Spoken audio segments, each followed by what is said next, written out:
नमस्कार मोर दर्शक बंधु मानू आउ यही नुआ वीडियो देखिबारु आमे चलो जानिबा आज लाइटरूम रे केमती फोटो कलरिंग एडिटिंग करा जाए। सेति पय बोली आमे गोटे फोटो को नेबा आउ सेटा को कलर एडिटिंग करबा। मानि नियंतु एही फोटो आमे कलर एडिटिंग करबा। देखि पारथिबे स्क्रीन रे तापर शेयर बटन रे मारिबा। शेयर बटन रे मार सारला परे केमती किछि नेक्स्ट आइबो एटी देखि पारथिबे लाइटरूम एटा आसीबला एटी क्लिक करनेबा। हमर सीधा पड़े लाइटरूम रे आ लाइटरूम रे केमती हम फोटो एडिटिंग करबा देखिबा। चलो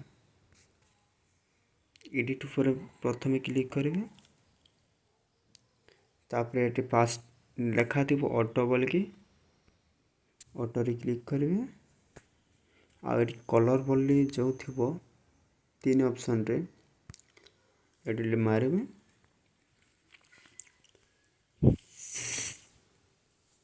आ एटी कलर चेंजिंग करिवे। देखंतु मानिया तो मु ए ग्रीन कलर को मु केमेति चेंज करछि देखि पारथि एटा पूरा ग्रीन हे गला एटा पूरा येलो देखो पूरा ब्लैक हे गला। हमें चलो ग्रीन रो एडिट करबा।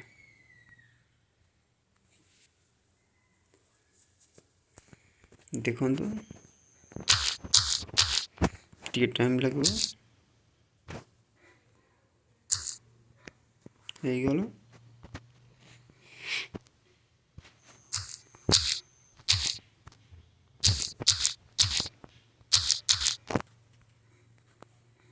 देखंतु केमती कलर चेंजिंग होछि पूरा भलो देखा जाउछि। देखि पारथिबे और तार फेस के भी एडिटिंग करबो कलर एडिटिंग करबो तार फेस को। देखि पारथिबे तार फेस रो कलर केमती चेंज होछि हे गला। दर्शक बंधु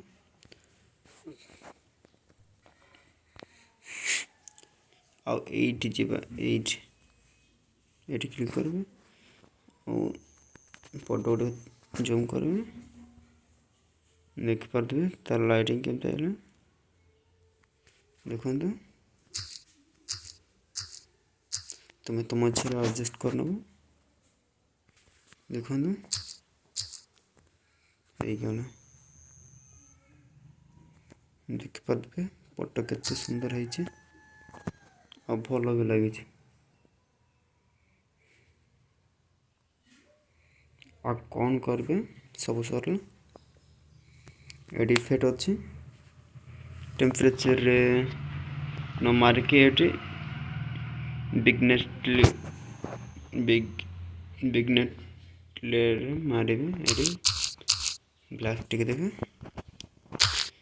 बढ़ेबे कमेबे एगला मोर एडजस्ट एडिट एगला हमर फोटो रेडी। चलो तो मैं भी सेव करने फोटो को हमर फोटो लोडिंग होउछि सेव हो पय देखो तो व्यू इन गैलरी माने वर्तमान हमर फोटो सेव हे सारछि। तापर चलो तो स्क्रीन रे जिबा और फोटो देखिबा।